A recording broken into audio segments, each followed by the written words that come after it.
নমস্কাৰ, welcome to জ্ঞান পোহৰ। আমি সকলোৱে এতিয়া গম পাওঁ যে ইৰাণ আৰু ইজৰাইলৰ মাজত যুদ্ধ হৈ আছে আৰু বহুতে কৈছে যে এতিয়া তৃতীয় বিশ্বযুদ্ধ হ'বলৈ গৈ আছে। কিন্তু সঁচাকৈ তৃতীয় বিশ্বযুদ্ধ হ'বলৈ গৈ আছে নেকি? মই ভাবোঁ তাকে আজি আমি পাতিম।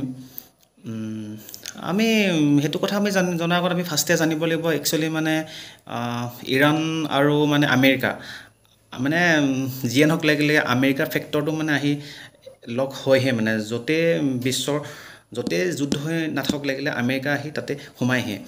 ফাৰ্ষ্টে এটা কথা হ'ল কি ইৰাণ আৰু আমেৰিকা ইহঁতৰ মাজত আমি সম্পৰ্কটো আমি জানিম হা। প্ৰথম কথাটো হৈছে কি 1950 চনৰ পৰা শ্বাহ ৰিজা পেহেলভি বুলি কয়। শ্বাহ ৰিজা পেহেলভি এজন ডিক্টেটৰ আছিল। সেই ডিক্টেটৰে ইৰাণত শাসন কৰি আছিল। তাৰপিছত হ'ল কি যেতিয়া সেই শ্বাহ ৰিজা পেহেলভি আছিলে সেইটো সময়ত আমি জানো যে সেই যিটো এৰিয়াটো হয় ইৰাণ য'ত আছে সেইটো মিডল ইষ্ট এৰিয়া বুলি কয়। তাত যি ইৰাণ, ইৰাক, চাউদি আৰবিয়া সেই অঞ্চলটোত বহুত পৰিমাণে নেচাৰেল গেছ পোৱা যায়, তেল পোৱা যায়। সেইসমূহ বেলেগ অঞ্চললৈ তাৰ পৰা যিহেতু তাত বেছিকৈ পোৱা যায়, বেলেগ অঞ্চললৈ বেলেগ কাণ্ট্ৰিবিলাকে তাৰ পৰা নিয়ে। তো আমেৰিকাক বহুত সস্তাত দি আছিলে সেইটো টাইমত যেতিয়া শ্বাহ ৰিজা পেহেলভি আছিলে। বহুত সস্তাত তেল বিক্ৰী কৰি আছিলে ইৰাণে। তো আমেৰিকাৰ লগত ভাল সম্বন্ধ আছিলে।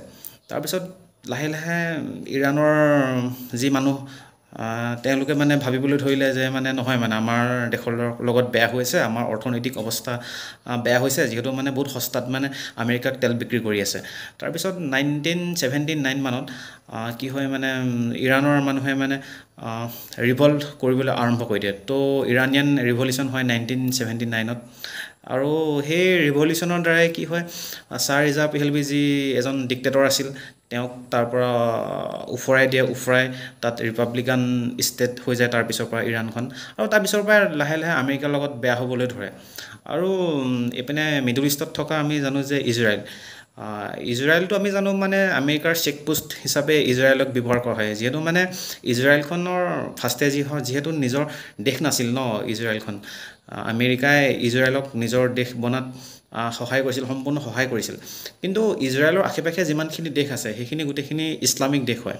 আৰু যিহেতু পেলেষ্টাইনখন ইছলামিক কাণ্ট্ৰি হয়, কিন্তু পেলেষ্টাইনৰ পৰা মাটি দখল কৰি ইজৰাইলে মাটি দখল কৰি এইখিনি পেলেষ্টাইনৰ মাটিত বহিছে বুলি বাকী যিখিনি ইছলামিক কাণ্ট্ৰি আছে সেইখিনিয়ে দাবী কৰে তো ইৰাণখন যিহেতু এখন ইছলামিক কাণ্ট্ৰি, তো ইজৰাইলৰ লগত সেই সম্বন্ধটো ইৰাণ আৰু ইজৰাইলৰ সম্বন্ধ বেয়া হ'বলৈ আৰম্ভ কৰে। ইফালে আমি গম পালোঁ যে এতিয়া আমেৰিকা আৰু ইৰাণ তেহেঁতৰ মাজত সম্বন্ধটো বেয়া হ'বলৈ ধৰে 1979ৰ পিছৰ পৰা। আৰু ইজৰাইলক যিহেতু আমেৰিকাই সহায় কৰি থাকে, তো সম্পূৰ্ণ সহায় কৰিছিলে নিজৰ দেশ বনাটো। আৰু ইজৰাইল আৰু ইৰাণৰ মাজতো সম্পৰ্ক ভাল নহয়। তাৰপিছত কথাটো হ'ল কি নিউক্লিয়াৰ নন পলিফাৰেশ্যন এখন ট্ৰিটি আছিলে। সেই ট্ৰিটিৰ অধীনত যোনে নিউক্লিয়াৰ বম বনালে আৰু বম বনাব নোৱাৰিব আৰু সেই যিখন আইন আছিলে তাতে ইৰাণে চহী কৰি থৈছিলে, চাইন কৰি থৈছিলে, ঠিক আছে।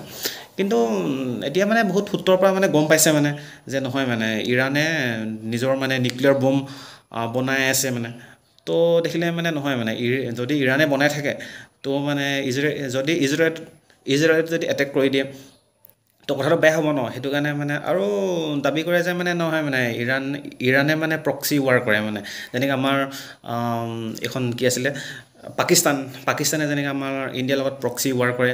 প্ৰক্সি ৱাৰ কি হয় ডাইৰেক্ট এটেক কৰিব নোৱাৰে কাৰণ গম পায় যে পাকিস্তানে আমাৰ ইণ্ডিয়াৰ লগত ডাইৰেক্ট এটেক কৰিব নোৱাৰে তো এই সন্ত্ৰাসবাদী থ্ৰুৱেদি তেনেকৈ প্ৰক্সি ৱাৰ কৰে। তো তেনেকৈ মাজে মাজে ইৰাণে প্ৰক্সি ৱাৰ কৰি থাকে ইজৰাইলৰ লগত। তো ইজৰাইলে দেখিলে ইহঁতি নিউক্লিয়াৰ বম বনাই আছে, আমাৰ লগত প্ৰক্সি ৱাৰ কৰে। চ' কৰিলে কি 13 জুন তাৰিখে ইজৰাইলে তেহেঁতৰ ইৰাণক এটেক কৰি দিলে। তাৰপৰা কাউণ্টাৰ এটেক কৰিলে আকৌ ইৰাণে। তাৰপিছত এতিয়া দুইখন দেশৰ মাজত যুদ্ধ হৈ আছে। আৰু এতিয়া বহুতে কৈছে যে তৃতীয় বিশ্বযুদ্ধ হ'বলৈ গৈ আছে। যিহেতু আমি জানো যে ইয়াত যিহেতু আমেৰিকাৰ ফেক্টৰটো যিহেতু লগ হৈ থাকেই যেনেকৈ নহওক লাগিলে। যদি আমেৰিকাই যদি একচুৱেলি ইজৰাইলক হেল্প কৰে, সেইফালে চাইনাই যদি ইৰাণক হেল্প কৰিবলৈ আহে, তো আকৌ আমি জানো যে আমেৰিকা আৰু ৰাছিয়াৰ লগতো ইমান তেহেঁতৰ ভাল নহয়ে যদি কেনেবাকৈ যদি যুদ্ধ হ'বলৈ যদি যায় তেতিয়া আকৌ ৰাছিয়া নামি আহিব এইপিনে ইৰাণক হেল্প কৰিবলৈ তো ইণ্ডিয়া আৰু ইণ্ডিয়াই কিন্তু ইজৰাইল আৰু ইৰাণ দুইটাৰ লগতে ভালেই বুলি ক'ব পাৰি যিহেতু মানে দুইটাৰ লগতে মানে বহুত গুৰুত্বপূৰ্ণ হয় যিহেতু মানে ইজৰাইল আৰু ইণ্ডিয়া আৰু ইজৰাইলৰ মাজত যিহেতু ভাল সম্পৰ্ক আছে আৰু ইৰাণৰ লগতো ভাল সম্পৰ্ক আছে কাৰণ আমি জানো যে চাবাহাৰ পোৰ্ট ইণ্ডিয়াই বনাইছিলে ইৰাণত যিহেতু মানে চাইনাক কাউণ্টাৰ কৰিবৰ কাৰণে তো মানে বহুত বেছি ইম্পৰ্টেণ্ট হয় আকৌ এইপিনে ইৰাণৰ ছাইডত যি ষ্টেট অফ হাৰমুজ আছে সেই ষ্টেট অফ হাৰমুজৰ থ্ৰুৱেদি ইণ্ডিয়া বা চাইনালৈ তেল বা যিকোনো ধৰণৰ সামগ্ৰী সেইপিনে ইউৰোপৰ পৰা আৰম্ভ কৰি সেই অঞ্চলসমূহৰ পৰা আহে তো ইৰাণ বহুত বেছি গুৰুত্বপূৰ্ণ হৈ পৰে এতিয়া বহুতে কৈ আছে যে তৃতীয় বিশ্বযুদ্ধ হ'ব কি হয় আৰু এতিয়া আৰু বাকী হ'ব নালাগে মানে সেইটোৱে আশা কৰিছোঁ যদি হয় মানে কিন্তু বহুত বেছি বেয়া হ'ব মানে কাৰণ আমি দেখিছোঁ মানে প্ৰথম আৰু দ্বিতীয় বিশ্বযুদ্ধ মেইনলি দ্বিতীয় বিশ্বযুদ্ধত মানে কেনেকুৱা ভয়াৱহ ৰূপ লৈছিল মানে তো মানে তেতিয়াৰ পৰা এতিয়ালৈ মানে বহুতখিনি উন্নত হৈছে আৰু বহুতৰ হাতত মানে বহুত ডাঙৰ অস্ত্ৰ আহি গৈছে হাতত তো মানে যদি হয় মানে বহুত বেয়া অৱস্থালৈ হ'ব কিন্তু আশা কৰিছোঁ আৰু নোহোৱাটো কামনা কৰিছোঁ বাকী ভিডিঅ'টো চাই কেনেকুৱা পালে কমেণ্ট ছেকশ্যনত জনাব আৰু এনেকুৱা নতুন ভিডিঅ' পাই থাকিবৰ কাৰণে আপোনালোকে চেনেলটো ছাবস্ক্ৰাইব কৰি ল'ব নমস্কাৰ